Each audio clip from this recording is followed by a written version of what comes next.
You're watching Euronews Now with me, Sarah Green. Let's take a look at our latest stories. The war of words over Ukraine heats up again, but have US plans to deploy troops in Eastern Europe pushed Russia a step closer to war on the ground? Shares in Meta plunge by 20% as Facebook loses users to its younger rival TikTok.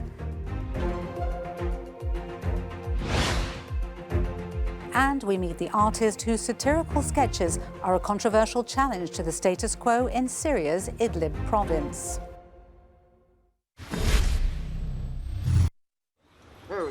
The announcement that the US is to deploy more than 3,000 of its troops in Germany, Poland and Romania has raised the stakes in the standoff over Ukraine.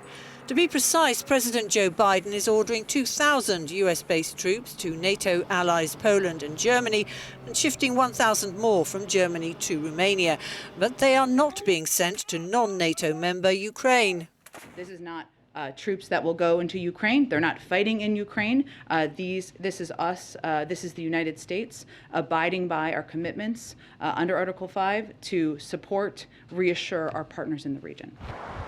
Russia's Foreign Office in Moscow promptly fired back with a sharply worded objection. Deputy Foreign Minister Alexander Krushenko said in remarks carried by the Interfax news agency, the unfounded destructive steps will only fuel military tensions and narrow the field for political decisions. Not sending the troops to Ukraine is a move designed to avoid provoking Moscow, who, for its own security, wants guarantees that Ukraine never joins NATO. Meanwhile, the diplomatic efforts continue, with President Vladimir Putin telling UK Prime Minister Boris Johnson in a phone call that NATO and its allies are ignoring Russia's security concerns. French President Emmanuel Macron is also emphasising the dialogue route to solve the crisis.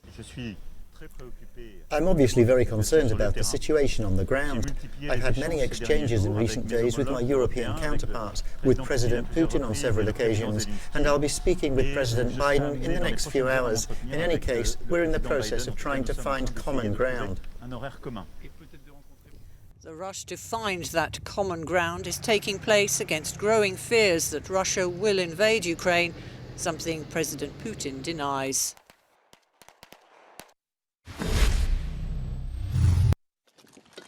US Special Forces carried out what the Pentagon described as a successful large-scale counter-terrorism raid in northwestern Syria early on Thursday.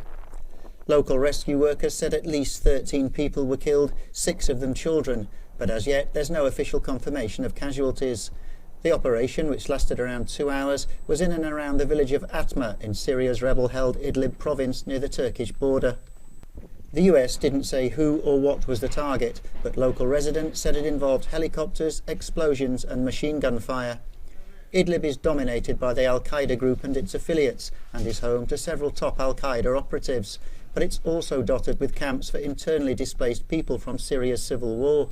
A Pentagon press secretary, John Kirby, said the mission was a success, that there were no US casualties and that more information would be provided as it becomes available.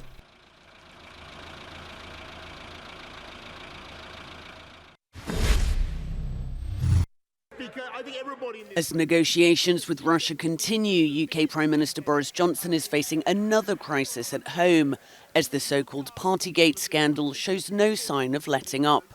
Our reporter Victoria Smith has the latest from London. Boris Johnson coming under more pressure from his own party, with 3 more MPs now asking for him to leave. The senior Tory MP Tobias Ellwood, a former defence minister, and the backbenchers Sir Gary Streeter and Anthony Mangnall, MP for Devon.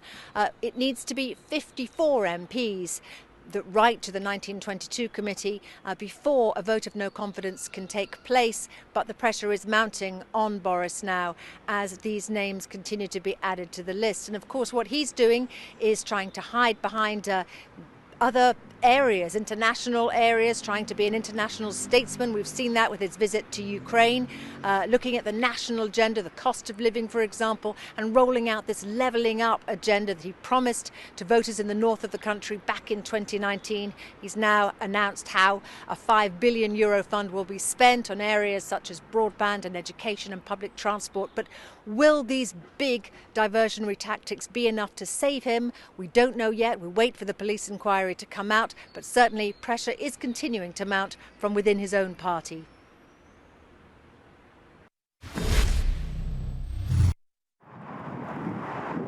The Northern Ireland Protocol, a linchpin in the Brexit agreement, is on the verge of unravelling. The region's Agriculture Minister, Edwin Poots, has taken the unilateral decision to halt Irish sea border customs checks as of midnight. The move sets him on a collision course with Brussels. The protocol demands that checks on goods from Great Britain must take place at Northern Ireland's ports to make sure they comply with EU laws. It effectively creates a customs border in the Irish Sea, the idea being to avoid a hard border between Northern Ireland and its neighbour to the south, the Republic of Ireland. Poots is a member of the pro-UK Unionist Party, the DUP, which rejects the Northern Ireland Protocol as it stands, since it puts a virtual barrier between Belfast and London. He believes the checks are unlawful, but last week his bid to force the Stormont executive to rethink on the issue was blocked by Sinn Féin. Since then, he claims a legal loophole allows him to act independently, causing uproar in Dublin, London and Brussels.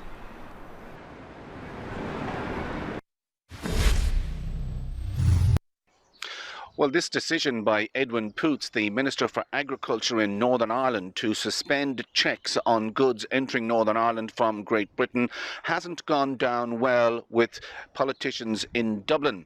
Last night, the Irish Minister for Foreign Affairs, Simon Coveney, told the Irish Senate that this amounted to a breach of international law.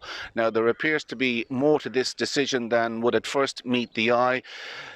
Traders, members of the public are not complaining about the Northern Ireland Protocol, but people in working class loyalist areas, people who are pro-British, believes that what the Northern Ireland Protocol does is it isolates Northern Ireland further away from Great Britain, and they believe that this amounts to a slippery slope towards a united Ireland, something that they strongly oppose. Edwin Poots himself is something of an isolated character.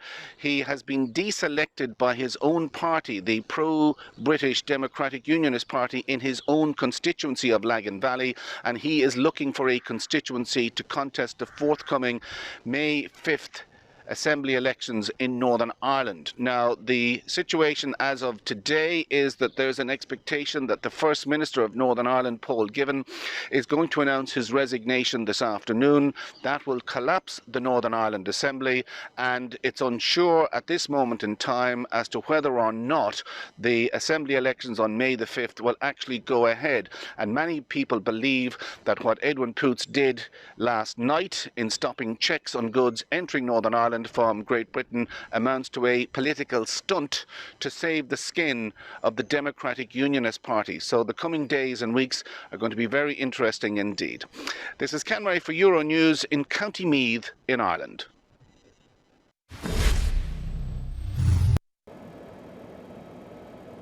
A new study reveals that coral reefs could completely disappear if global warming exceeds 1.5 degrees Celsius above pre-industrial levels. Scientists from Australia, the UK and the US have studied their thermal refugia, places which allow coral reefs to recover from climate changes and bleaching.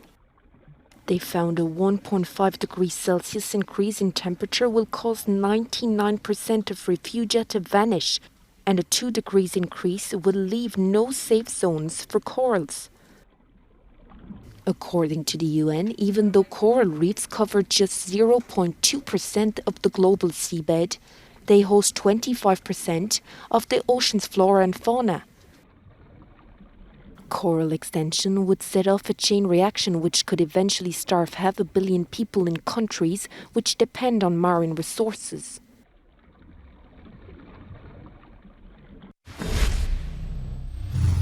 A reminder that you can find more on all our top stories in our web coverage at euronews.com. And we'll have more news from across Europe after this break.